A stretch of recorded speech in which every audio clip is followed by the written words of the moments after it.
My name is Priyanka Dwivedi. हम पढ़ रहे थे पॉलिटी और पॉलिटी में आज पार्ट 2 का हमारा नेक्स्ट चैप्टर है इंटर स्टेट रिलेशन। ठीक है, इंटर स्टेट रिलेशन बहुत छोटा सा चैप्टर है इंटर स्टेट रिलेशन। तो इंटर स्टेट रिलेशन में क्या क्या आता है? नंबर 1 है inter state water dispute resolution, inter state water dispute resolution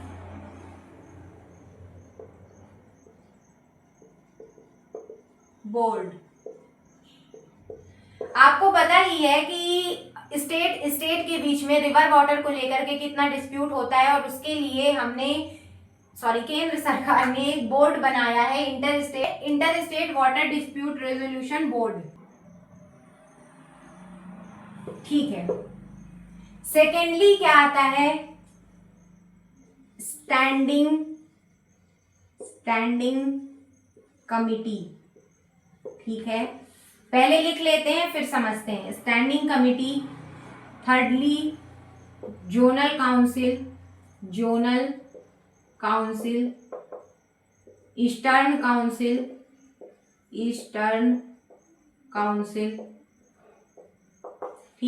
inter state council,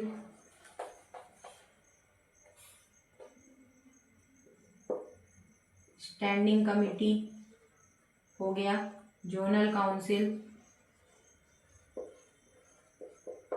eastern council. तो ये सब क्या है? इंटर स्टेट मतलब कि स्टेट और स्टेट के बीच में अच्छे संबंध बनाए रखने के लिए है। ठीक है, तो inter state water dispute resolution board standing committee के जो चेयरमैन है वो कौन है? Home minister. ठीक है, स्टैंडिंग कमिटी के चेयरमैन कौन है? होम मिनिस्टर है और इसमें 5 कैबिनेट मिनिस्टर है। तो जो ये स्टैंडिंग कमिटी है ये किस लिए है? For continuous consultation. मतलब कि जब आप किसी चीज पे कंसल्ट ही नहीं करोगे, बातचीत ही नहीं करोगे, तो फिर आपके संबंध अच्छे कैसे होंगे? तो एक तो वाटर डिस्प्यूट को डिसॉल्व करना, दूसरा standing committee for continuous consultation, for continuous consultation. ठीक है, फॉर कंटिन्यूअस कंसल्टेशन। ठीक है, इसके अलावा इंटर स्टेट काउंसिल आर्टिकल 263। ठीक है, इंटर स्टेट काउंसिल, इसके चेयरमैन कौन है? इसके चेयरमैन प्राइम मिनिस्टर हैं और इसमें 6 कैबिनेट मिनिस्टर होते हैं। ठीक है, इंटर स्टेट काउंसिल ये किसके लिए है? इंक्वायर और इन्वेस्टिगेट करने के लिए और इसके अलावा किसी भी सब्जेक्ट पे डिस्कशन के लिए।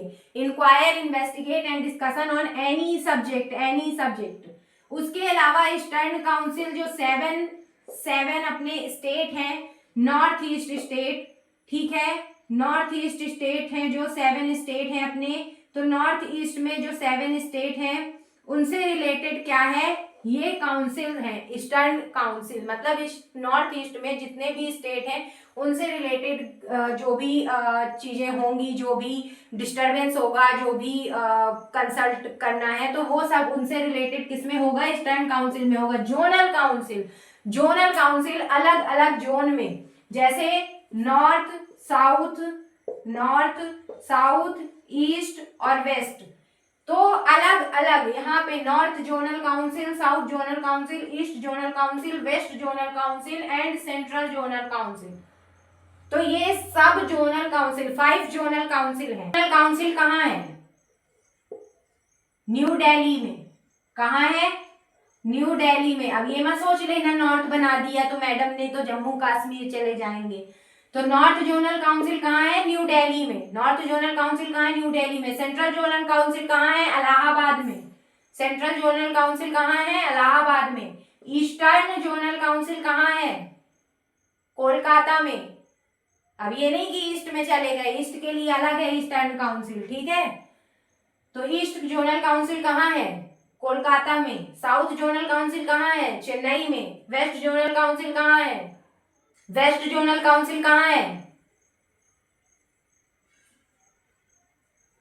मुंबई में, ठीक है, वेस्ट गुजरात में नहीं चले जाना है, मुंबई में है।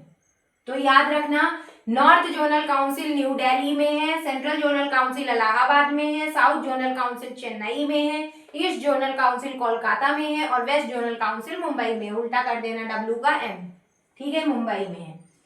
तो इस तरीके से हमारा इंटर स्टेट रिलेशन हमने पढ़ा। बहुत छोटा सा चैप्टर था, बहुत छोटा सा चैप्टर था।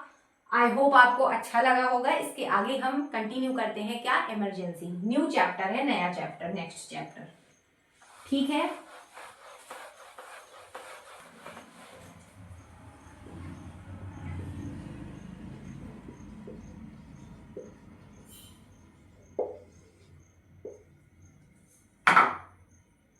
इमरजेंसी आर्टिकल 352 टू 365, ठीक है। इमरजेंसी क्या है? इमरजेंसी 3 तरीके की होती है, national, financial and president rule.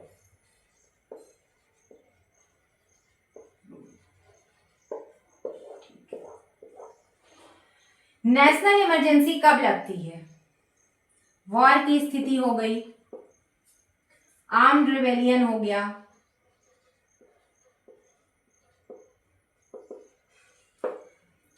किसी ने हथियार लेकर के धावा बोल दिया, ठीक है, एग्रेशन हो गया, जो अपनी व्यवस्था है वो डगमगा गई वॉर के कारण, आर्म्ड रिबेलियन के कारण, एग्रेशन के कारण। अब जब वॉर के कारण कोई भी चीज डिस्टर्ब होगी, जो इंडिया में इम्पैक्ट पड़ेगा, तो उस वजह से अगर आपको इमरजेंसी लगानी पड़ेगी तो इसको हम क्या कहेंगे? External national emergency. और अगर इन छोटू मोटू चीजों के कारण नेशनल इमरजेंसी लगानी पड़ी तो इसको हम क्या कहेंगे? इंटरनल रीजनों की वजह से है तो इंटरनल नेशनल इमरजेंसी, ठीक है, इंटरनल नेशनल इमरजेंसी और एक्सटर्नल नेशनल इमरजेंसी। अब आप कहोगे कि नेशनल इमरजेंसी तो दोनों ही केस में लग रही है, तो फिर एक्सटर्नल और इंटरनल का मतलब क्या है?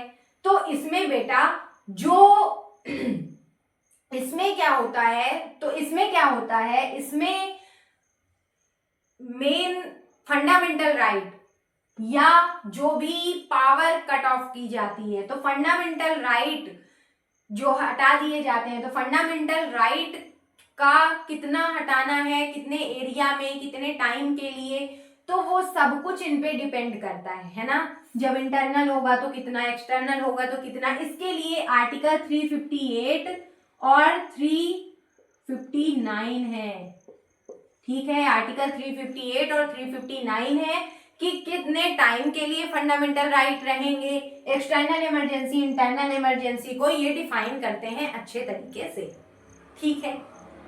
इसके आगे बढ़ते हैं फाइनेंशियल इमरजेंसी। फाइनेंशियल रिसोर्सेज की कमी आ गई, ये भी वॉर के कारण कई बार फाइनेंशियल इमरजेंसी लगानी पड़ जाती है।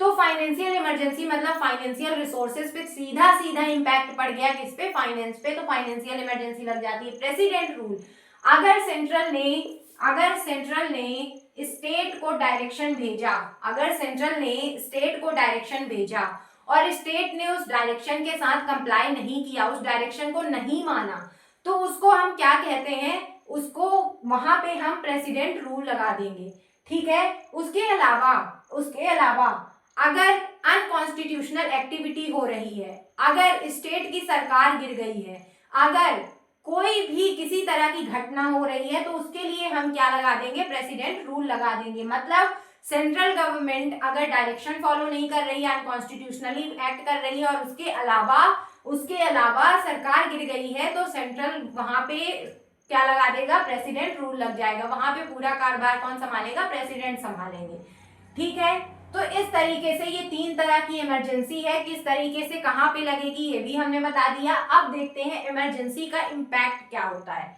ठीक है। आर्टिकल्स इनके नहीं बताए। नेशनल इमरजेंसी का आर्टिकल है आर्टिकल 352, इसके अलावा financial emergency article 360, president rule article 356 and 365, ठीक है। तो ये है इनके आर्टिकल्स।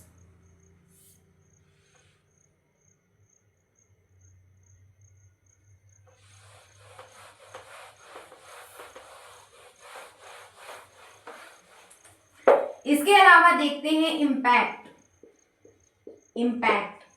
सबसे पहले जो फंडामेंटल राइट है वो हमारे इन्फ्रिंज हो जाते हैं, ठीक है, इन्फ्रिंज हो जाते हैं।